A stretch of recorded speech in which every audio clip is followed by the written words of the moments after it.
안녕하십니까. 앞으로 사회보장급여 및 각종 복지 서비스에 대해 알려드릴 연제구청 생활보장과 복지알림이입니다. 오늘은 첫 번째 시간으로 국민기초생활보장제도에 대해 전반적으로 알아보겠습니다. 먼저 국민기초생활보장제도와 관련된 용어를 간단히 정리하고 제도 요약, 신청 방법 및 지원 절차에 대해 알아보도록 하겠습니다.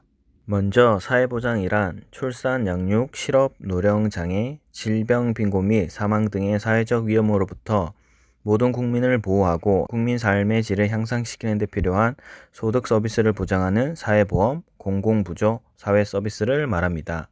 따라서 사회보장급여는 앞서 말씀드린 사회보험, 공공부조, 사회서비스에 의해 제공되는 현금, 현물, 서비스 및 그 이용권을 말합니다. 그리고 보장기관이란 관계법령에 따라 사회보장급여를 제공하는 국가기관과 지방자치단체입니다. 앞으로 소득인정액이란 용어가 계속 등장할 텐데요. 소득인정액이란 근로소득 등 실제 월소득과 주택이나 자동차 등 재산을 소득으로 환산한 합산 금액을 말합니다. 그리고 중위소득이란 우리나라 전체 가구를 소득순으로 나열했을 때 맨 가운데를 차지하는 가구의 소득을 의미합니다. 기준 중위소득은 국민기초생활보장제도 등 각종 사회보장급여의 수급자 선정 기준, 보장 수준 등에 활용하기 위하여 중위소득을 바탕으로 중앙생활보장위원회의 심의, 의결을 거쳐 공표하는 금액으로 보통 해마다 조금씩 증가합니다. 국민기초생활보장사업제도는 앞서 말씀드린 사회보장급여로서 지원 대상은 근로능력 여부, 연령 등에 관계없이 국가의 보장을 필요로 하는 급여 종류별 최저 보장 수준 이하의 모든 가구이며 수급권자, 친족, 기타 관계인 등이 동행정복지센터에 직접 방문하여 신청할 수 있습니다. 신청을 위해 필요한 서류로는 사회보장급여 신청서, 금융정보 제공 동의서 등 필요 서류가 있으며 소득재산 관련 확인 서류, 임대차 계약서, 외국인 등록 사실증명서 등 해당자에 한해 구비해야 하는 서류가 있을 수 있습니다. 처리 기한은 신청 후 기본 30일이며 금융재산 정보, 주택조사 등으로 최장 90일까지 연장될 수 있습니다. 다음은 사회보장급여의 선정 기준에 대해 알아보도록 하겠습니다. 수급자로 선정되기 위해서는 소득인정액 기준과 부양의무자 기준이 모두 충족되어야 합니다. 소득인정액 기준이란 급여 종류별 선정 기준을 말하며 월 소득인정액이 생계급여는 기준 중위소득의 30%, 의료급여는 40%, 주거급여는 기준 중위소득의 45%, 교육급여는 기준 중위소득의 50% 이하이면 수급자 선정이 가능합니다. 다음은 부양의무자 기준입니다. 부양의무자란 수급권자의 1촌 이내 직계혈족 및 그 배우자이며 부양의무자의 소득과 재산 조사를 하여 부양능력 판정 후 부양능력의 유무에 따라 수급자로 선정될 수 있습니다. 주거급여와 교육급여는 부양의무자 기준을 보지 않기 때문에 소득인정액 기준으로만 지원 여부가 결정되게 됩니다. 뒷장에서 좀 더 상세히 말씀드리겠습니다. 방금 말씀드린 것처럼 수급자로 결정되기 위해서는 지원 기준에 적합해야 하며 이를 위해 수급권자의 근로능력, 취업상태, 자활욕구 및 주택조사, 수급권자와 부양의무자의 소득재산조사, 부양의무자의 유무와 부양능력, 실제 부양 여부 등을 조사하게 됩니다. 급여의 종류별 지원액을 보시면 생계급여는 기준 중위소득 30%에 해당하는 금액과 가구의 소득인정액과의 차액을 현금으로 지원하며 의료급여는 근로능력 유무에 따라 1종, 2종으로 구분하여 지원하게 됩니다. 주거급여는 국토교통부 장관이 정하는 기준에 따라 지급임대료, 수리 등의 방법으로 지원됩니다. 또한 교육급여는 교육부 장관이 정하는 기준에 따라 학생에게 지원됩니다. 이외에 생계, 의료, 주거 수급자는 출산 시 자녀 1인당 70만원을 지원하며 수급자 사망 시 장제비로 80만원을 지원합니다. 다음에 나오는 내용은 2021년 수급자 선정 기준 및 급여 지급 기준액입니다. 다음은 보건복지부와 한국보건복지인력개발원에서 제작한 영상을 보면서 계속 말씀드리겠습니다. 먼저 기초생활보장 업무 처리 절차입니다. 국민기초생활보장 수급자 지원을 받기 희망하시는 분들은 거주지 동행정복지센터를 방문하여 초기 상담 후 신청서를 제출하시면 됩니다. 소득재산조사, 근로능력 판정, 주택조사 등을 통해 지원 결정이 되며 지원 결정 사항 여부는 통지서로 보내드리고 있습니다. 이후 정기적인 소득재산 변동에 따라 자격이 중지될 수 있으며 소득재산 변동 사항에 대한 신고를 하지 않으면 받은 지원금을 반납해야 하는 경우가 생기기도 합니다. 따라서 급여 지급 수급자는 취업, 전출 등 기타 사유로 소득재산의 변동이 생긴 경우 관할동 행정복지센터에 반드시 신고하여야 합니다. 업무 처리 과정 및 주요 내용을 더 자세히 살펴보도록 하겠습니다. 신청 접수 부분입니다. 동행정복지센터에 신청서가 접수되면 구청 복지조사 관리팀에서는 고용노동부 등 25개 기관, 82종의 연계 정보에 대한 자료를 담당 기관에 요청합니다. 수급권자의 근로능력에 관련된 것은 국민연금관리공단에서 평가하며 주택과 관련된 자료는 LH에서 신청자별 조사를 하여 각 기관별로 결과를 해심받게 됩니다. 그 후 조사 담당은 수급권자 가구를 방문하여 심층 상담을 하게 됩니다. 신청 시 제출 서류를 보시면 필수 서류로 사회보장급여 신청서, 금융정보 제공 동의서가 있으며 기타 구비 서류로서 임대차 계약서, 근로능력 평가형 진단서, 소득재산 신고서 등 해당자가 추가로 제출해야 하는 서류도 있습니다. 이때 근로능력 평가형 진단서는 병원에서 발급 가능하며 최근 2개월간의 진료 기록지와 함께 제출하여야 합니다.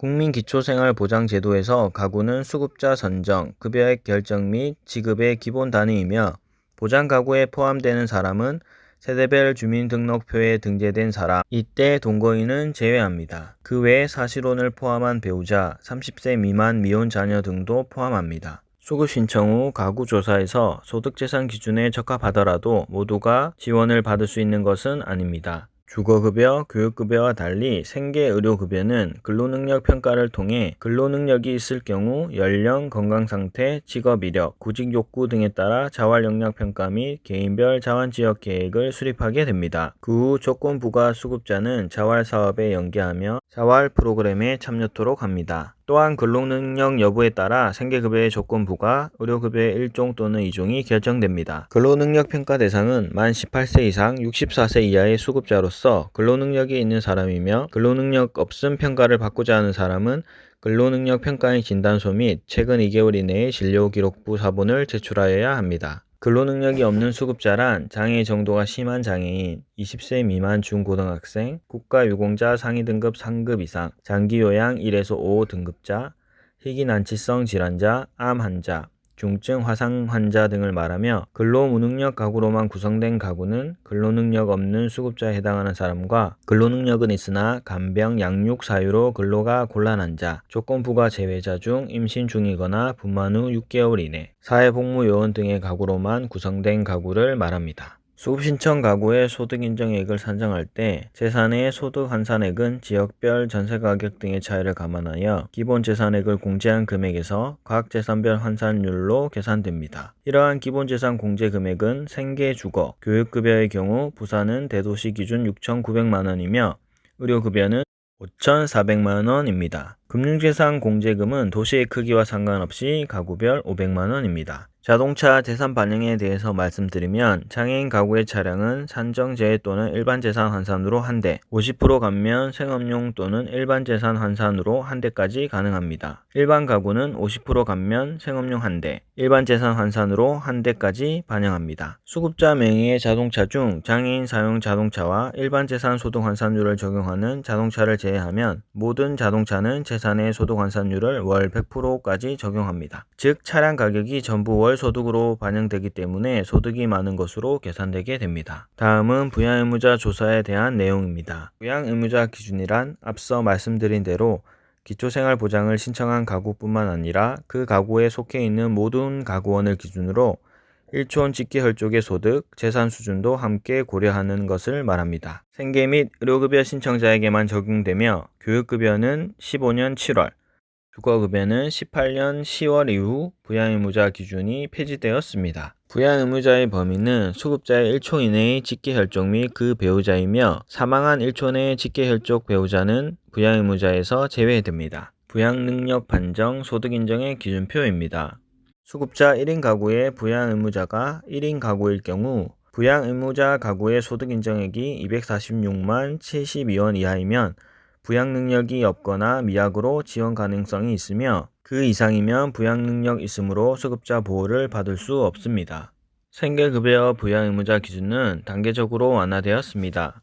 2020년에는 중증 장애인이 있는 가구의 부양 의무자 기준을 폐지하였고 2021년에는 노인, 한부모 가족, 수급자의 부양 의무자 기준이 폐지되었습니다. 단 연봉 1억 이상 부양 의무자와 9억 이상의 고액 재산을 소유한 부양 의무자 기준은 계속 적용됩니다. 이렇게 조사가 끝난 후에는 조사 담당자가 신청인에 대한 조사 결과를 정보 시스템에 반영하게 되고 각 급여별 담당 사업팀에 통보를 하게 되면 각 사업팀에서 적합 및 부적합 결정을 하여 신청자에게 결과를 통보합니다. 수급자의 소득 인정액이 급여 종류별 선정 기준선 이하인 경우 해당되는 급여 지급 대상자로 보장 결정을 하게 되고 사회보장급여 결정 통지서를 서면으로 발송합니다. 결정 적합 대상자의 급여 지급은 조사 담당자가 매월 10일에서 15일 사이에 가구별 급여 변동을 확인하고 20일에 수급자 세대별 급여가 지급됩니다. 이후 결정된 대상자는 매월 말일에 추가로 급여가 지급될 수 있습니다. 매월 지급되는 생계급여는 가구별 최저보장 수준에서 수급자 가구의 소득 인정액을 제외한 차액을 지급하기 때문에 가구별 소득, 재산에 따라서 급여액의 변동이 있을 수 있습니다. 오늘은 국민기초생활보장제도의 기본적인 사업 내용과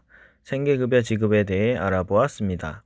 다음 시간에는 의료급여에 대해 알아보도록 하겠습니다. 복지 관련 문의사항은 보건복지부 복지로 온라인 홈페이지를 통해 질의가 가능하며 보건복지상담센터 129번을 통해 상세 문의도 가능합니다. 연제구민의 상세 문의는 연제구청 생활보장과와 거주지 동행정복지센터로 전화 또는 내방하시면 언제든 친절히 안내해 드리겠습니다. 시청해 주셔서 감사합니다.